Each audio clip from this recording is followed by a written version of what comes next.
نحمدہ ونصلی علی رسول الکریم، اما بعد۔ لوگوں نے پوچھا ہے کہ پڑھے لکھے لوگ ناستک اور ملحد کیوں بنتے ہیں، کہ اللہ ہی کو نہیں مانتے ہیں؟ سائنسی تحقیق بتائیے۔ جواباً عرض ہے کہ یہ سارے بندے جو ناستک بنتے ہیں اس کو کسی مذہب کی پابندی نہیں کرنی ہے۔ مثلا ہندو مذہب میں وہ جائے گا تو وہاں ہے کہ غیر ہندو سے شادی نہ کرو، فلاں چیز نہ کرو، فلاں عبادتیں کرو۔ مسلمان میں کہے گا تو کہے گا کہ غیر مسلم سے شادی نہ کرو اور نماز پڑھو، روزہ رکھو۔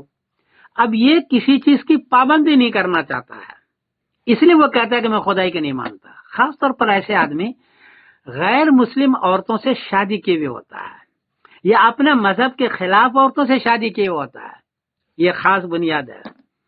اب اگر وہ مثلا جاوید اختر صاحب ہے، اس نے شادی کی ہے ہنی ایرانی سے اور یہ ہے آگ پرست عورت، اب اگر اپنے بچوں کو کہتا ہے کہ تم مسلمان بن جاؤ تو اس کی بیوی اس کو تنگ کرے گی، اور اگر یہ کہتا ہے کہ مسلمان نہ بنو، بن جاؤ ایرانی بن جاؤ، آگ پرست بن جاؤ، تو اس کے مذہب والے، اس کے خاندان والے تنگ کریں گے۔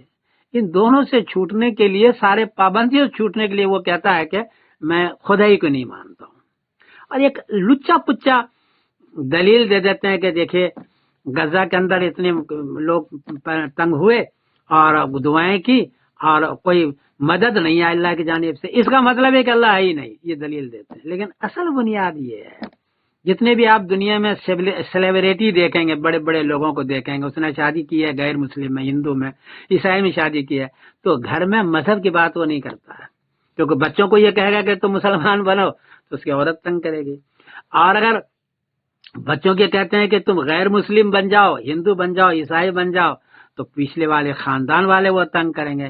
اس لیے وہ وہاں اپنے بزنس کی بات تو کرتا ہے، مکان اور جائیداد کی بات تو کرتا ہے، فلم کی بات کرتا ہے، مذہب کی بات وہ نہیں کرتا۔ اس سارے کا حال یہی ہے۔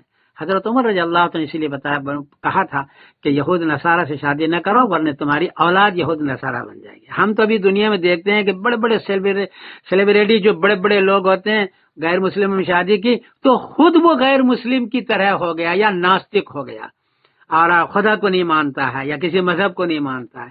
اس میں جاوید اختر صاحب کو آپ دیکھ لیں کہ ان کا مذہبی طبقہ تھا لیکن غلط طریقے پر اس نے استعمال کیا تو اس نے کہہ دیا کہ خدائی نہیں مانتا، اور اس کے لیے وہ دلائل دیتے رہے۔ تو اصل بنیاد ہے کسی مذہب کے پابندیوں کو نہیں ماننا، یہ اصل بنیاد ہے۔ دلائل ادھر ادھر کے ہوتے ہیں، بہرحال اور بھی بنیاد ہو سکتی ہے، لیکن میرے سمجھ میں جو سائنسی تحقیق ہے وہ یہ ہے کہ یہ اصل بنیاد ہے۔